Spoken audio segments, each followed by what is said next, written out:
อ้ยสบายดีสาวร้อยได้เพลินเนี่ยนะเบิ้งน้ำเนี่ยพอดีเลยทุกคนว่าสิเมอนะพอดีเห็นสาวร้อยคนมาได้บ่น่ะสะอึยบ่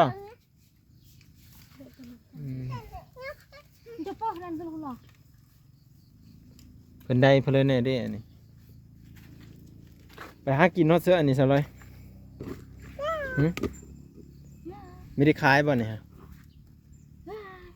โอ้มีว้าวนำเลยเนาะแล้วพวกเงียบกิ๊บเลยเนาะสงสัยเมื่อยไปแม่บุญเพ่งเอาน้ำมาให้แม่กินนะแม่หันเอ้าไล่บุญเพ่งเล่นเลยเอ็ดทันอยู่ว่าเลยทันอยู่ว่าจับเอาหน่อยแม่จับหน่อยแม่เลยเป็นปี่นะเนาะเยอะเลยเนี่ยทุกคนจีโปมเนาะจะจับดูเลยเขาคล้ายไปเลยเด้นี่เนาะจับปั๊บเลยนะจับขอบนะเดี๋ยวมันไปเย็บขี้โง่ได้ฮะเบิ่งเดี๋ยวมาสอบถามสาวร้อยมีเห็นเพิ่นแต่โดนนะทุกคนเป็นเลิศโทรศัพท์หาเงินเติมเน็ตบ่นี่ฮะแม่นว่าอะไรสาวร้อยหาเงินเติมเน็ตมีจักนับอยู่ว่าเดี๋ยวจักโตอันนี้สาวร้อยสวัสดี FC เบิร์ดทุกคนเด้อพี่น้องเด้อFC ที่มาติดตามเบิ่งสาวร้อยเนาะสามารถแสดงความคิดเห็นได้ทุกคนเนาะสาวร้อยบ่สาวร้อยไปหาฮอดเสื้อเนี่ยตัวแดนเนาะตัวเอาถือว่าเก่งนี่เนาะไปแต่เช้าบ่นี่ไปแต่เช้าเลยจักโตอันนี้นับอยู่บ่นี่ฮะเบิ่งหน่อยเด้อเบิ่งก็ได้ติเนาะถ้ามันอ้อนี่ก็เป็นโทษนะนี่ทุกคนเจ้าคือบ่ฮักตีนมันเลยเบิ่งเด้อพี่น้องเด้อนี่ประมาณอยู่100 โตพี่น้อง โอ้จะไปผู้เดียววะนี่เดี๋ยวจะว่าไปกับโพไม่แม่นบ่ซะอย่าให้มันเจ็บไปปานขนาพอไปปานขนาไปขุดได้ไหมมันเพียงขุดได้บ่ล่ะไปไหนไปเอาน้ำมาให้แม่จะกินนะนี่มันหิวน้ำไหมจักเดี๋ยวพี่ก็แค่ได้พี่ก่อน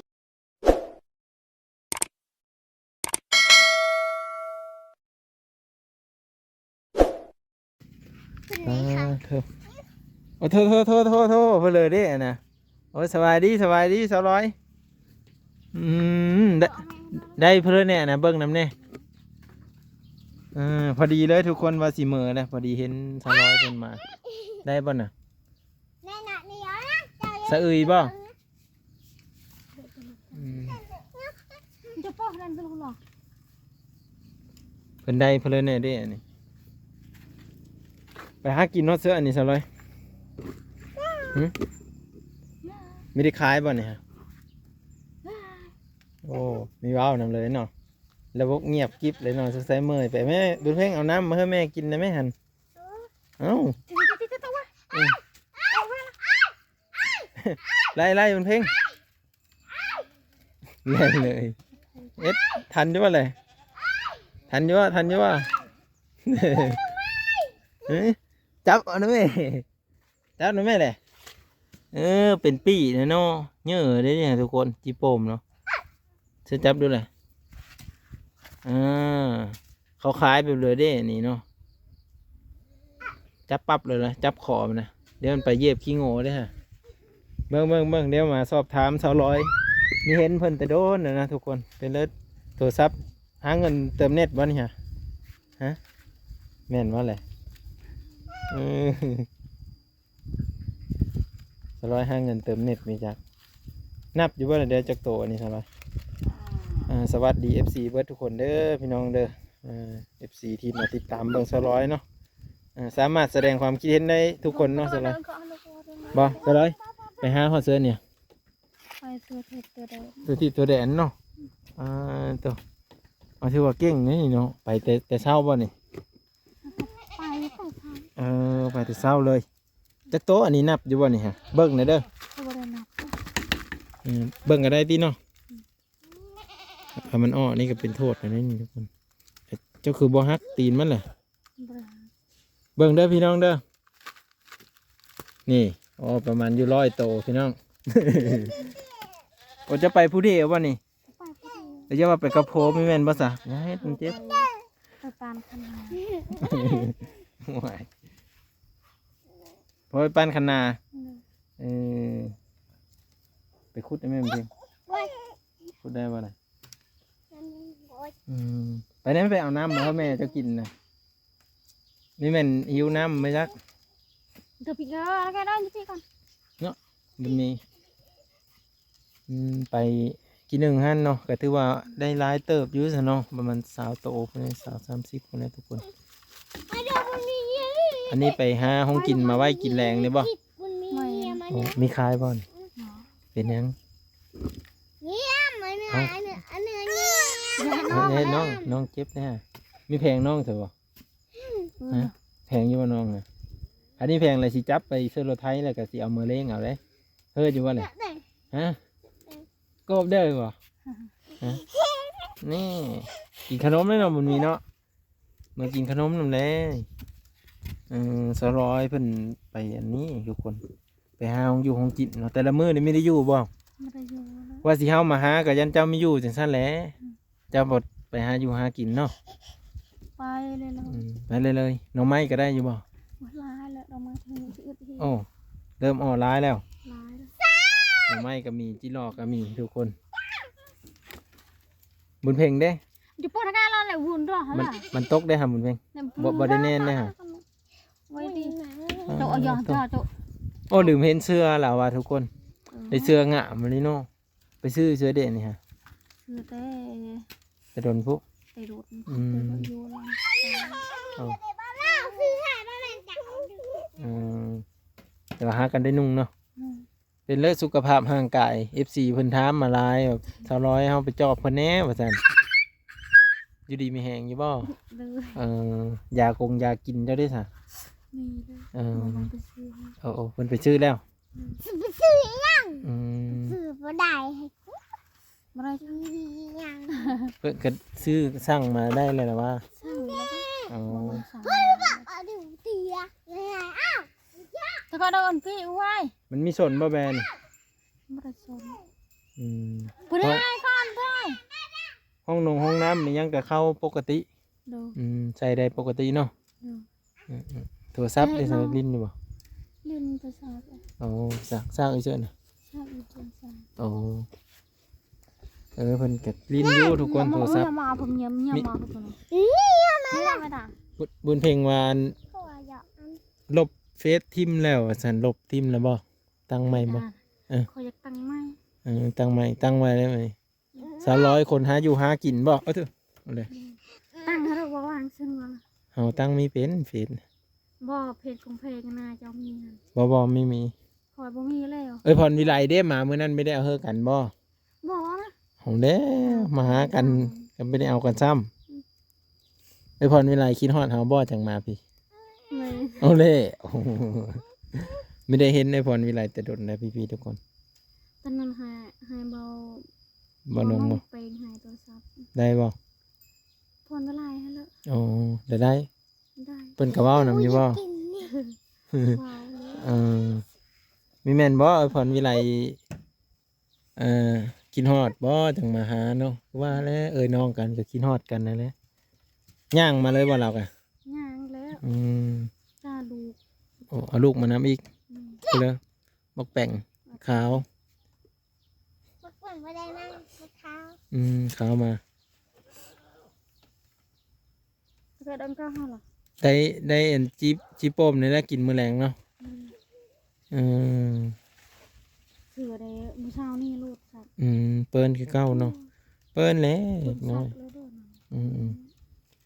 สักเครื่องสักของสักเพื่อเจ้าแล้วมาแม่ อันนี้เฮิงเปิดเลยสัจจะอย่างไทยนาตัวนี้ นี่บ่นี่อะไรก่อน ให้มีน้ำก่อนอย่างไทย จะทาย เป็นเรื่องคือจอยแท้เดี๋ยวนี้ หมู เงยเลยเบิ่งสร้อยคือจอยหรือว่าเขาไม่ได้เห็นกันดนบ่เนาะ ยังไม่ได้เห็นกันดน สัตว์ นะ ยาคุม โอ้สักอย่าคุมเอาซักอย่าจ้อยบ่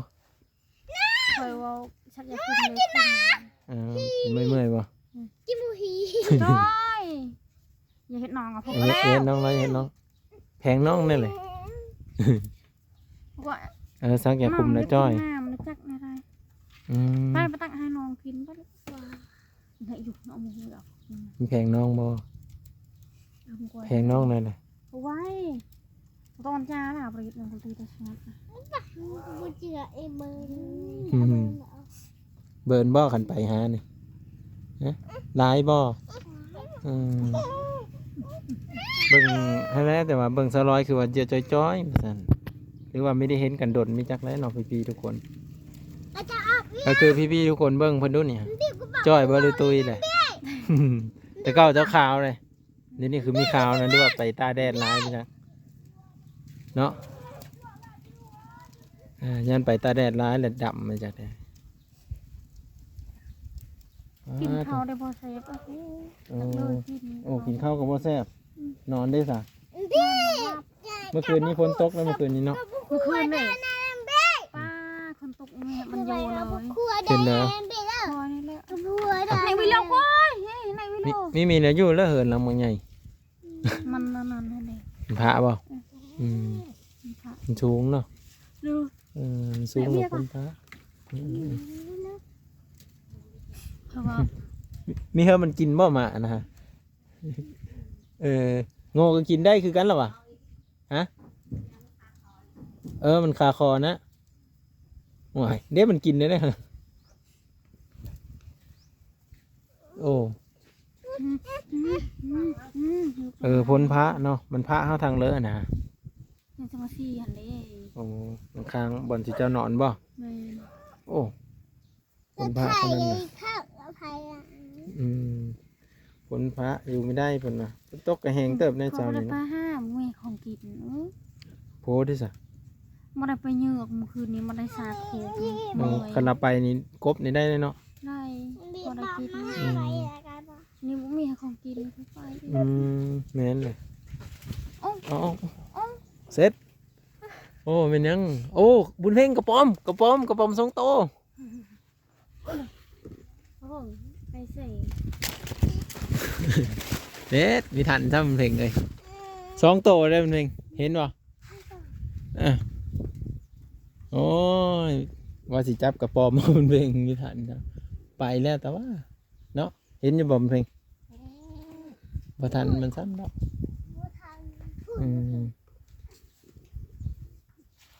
ว่ามันสิตกใส่หูเขาเวลามันเป็นกระป๋อมเนาะ ไข่อยากน้องไอ้เธอก็บอก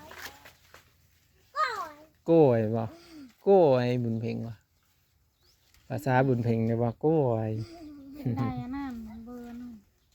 น กองแพงบ่ นี่ เขาบ่มีแต่เจ้าโทรหาไอ้พรวิไลอันนี้ เจ้ามีตอนนั้นเจ้าอยู่ บ่เฮาว่าให้เจ้าเอาน้ำบ่ ไอ้พรวิไล มอน้องเฮ็ดหายตอนนั้นเด็กผิดเลย ไม่ถือบ่ ผู้พอให้แล้วตังผิดตังอันนั้นโอ้ย เพราะว่าเจ้าเฮ็ดเองเลยเนี่ยแสดงว่าเราก็เคยลิ้นโทรศัพท์นี่สิ บ่นี่ให้เจ้าเฮ็ดอันนั้นมีซ้ำกุ๊บนะมึงเบอร์ มันก็เฮาอยู่หั่นแหละว่าเฮาเฮ็ดเท่าเลยเด้ เฮ็ดให้ใส่มันหลบทิมเลย ก็เลยหลบผัว บ่ ฮะ น้องนั่นแล้วเป็นผัว โอ้เอาลบไม่เลยใช่ป่ะลบกระตั้งไม่หรือว่า ให้เจ้าตังไม่อยากได้ เอากระตะเบินตั้งเพราะนั้นจึงให้บ้านนงเฮ็ดเถอะเอาเป็นตีเข้าไปก็เห็นเลยล่ะเคียนเข้าไปก็เห็น แม่ตังวายพ่อตังวาย อยู่ใส่นี่แม่ตังไว้พ่อตังไว้นี่ได้แม่ตังไว้ นี่วันเพลงโทรหาเขาจะโลน เราโทรได้บ่เป็นเพลงกูจักเป็นเพลงกะลิ้นเป็นบ่ วันเพลงโทรหาพอจะโลนเอ้ย โอ้เป็ดเนาะ โทรหาพอจะโลนว่าพี่ซื้อให้โทรศัพท์คืนนึง นี่เป็นเพลงดูเอาน้องเนาะ ไ ก็ไปซอย ไปซอยเงิน บ่เห็นคอยดึงโทรศัพท์ในคอยแล้วคนนี้ซื้อให้เลย อืม วันเพลง ใครอยู่บนเพลงขยันเนาะเป็นเพลงคนขยัน ยายเอาน้องเด้ อื อ มเอาน้องให้แม่ไปหากินเนาะนี่จบเลยไปซะเพิ่นจะเห็นความขยันดุมันนี่เด้อ ว่าไม่เจอเนื้อ น้ำเพลงบุญเพลงว่าสิไปซื้อขนมนั่นนี่สิเฮาเราไปอยู่บ่เลยเราสิขี่รถที่ไปซื้อขนมอยู่เหินค่อยพุ่นสิเฮาเราไปอยู่บ่แดดแม่จ้ะว่าแดดบดจังไปบ่ จะไหนใครไป ไปรีบ่เลย ไปเรื่อย สิเฮาเราไปอยู่บ่เลย ไปแล้วมีเห็นเอาเลยพออย่างนี้เนาะอ้าวบ่วางขี้โต๊ะอีกแล้วบ่เห็นอีกแล้วอย่างนี้เนาะ เหนื่อย กลับมาอีกแล้วบ่ได้ซื้อขนมซ้ นี่บอก ำบ่มีว่าสิเฮาไปเมืองสนนี่ได้นี่ ตัวใครเห็นแล้ว แต่สิกินบ่มันเป็นดอกอยู่ มันเป็นดอกอยู่บนเพ็งคันมันมีอ้ายมาเฮ้อโล อยา ด กกินหมักหกนี่คน คันมันใหญ่จังพี่มันใหญ่จังพี่ ใครอยากได้ต่อย ตุ้ยๆนั่นแหละที่เอาสิเอามาเฮ้อกินดอกคันมันเป็นนั่นแต่มันบ่เป็นกินแต่มะฮุ่งบ่แต่ละมื้อ โอ้ย นั่นอยาก มะฮุ่งตลาดน้อยก็คือกันนั่นแหละ บ่เห็นนะ เขาบ่มาบ่เอาเลยเด้อนี่ เจ้าซื้อมาเด้อ ซื้อมะฮุ่งนะมากจากพันแล้วเจ้าผู้เคยซื้อ ซื้อหัวน้อยๆหั่น10,000 เอามา10,000เนาะ 20,000 คันเฮาได้เฮาตลาดเฮาซื้อมาเฮ็ดดอกมีหยังดอก 10,000 ก็ซื้อแล้วเอามาให้แล้วเนาะ ซื้อเงินเขา ไม่จัดที่หายอ่ะ อืม มีเดือนพอ บัดนั้นเฮาซื้อมาให้ดอก เสื้อมามักนาวเลยเด้อ มะนาวได้เอาจักมาก มักนาวเอาหน่วยเดียวแล้วก็สิเอามาหลายเลย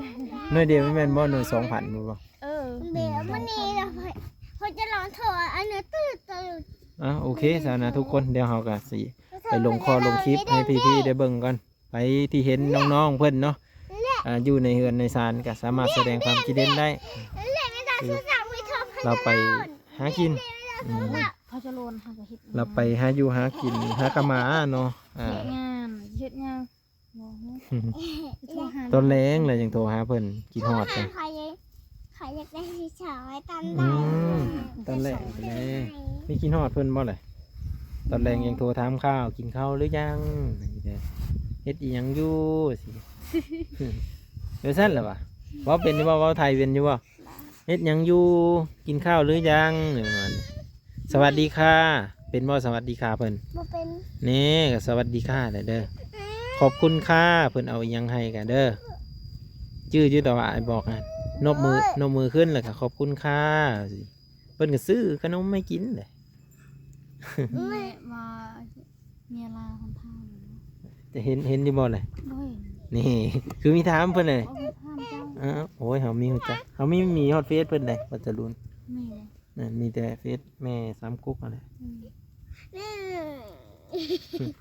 ลูกแม่สามกุ๊กก็ซ้ำกันแหละกับบุญเพ็งนี่จุนกุ๊กกำลังเป็นตะแพงเลย เข้าโรงเห็นได้อยู่พุ่นน่ะอยู่ไทยเพิ่นเข้าโรงเห็นอยู่ลาวเขาปิด ครั้งนี้ปิดหนู แต่ว่าลูกเพิ่นอยู่พุ่นเข้าโรงเห็นพิเศษเป็นตา นี่ สะ มั อ่ น อน เพลง เพิ่น นี้แห่งมันเฮียนเก่งเนี่ยโทรศัพท์เนี่ยมันเป็น เป็น มันเจอเด้ เออ มันเจอเด้คือเจ้าบอก แม่นเลย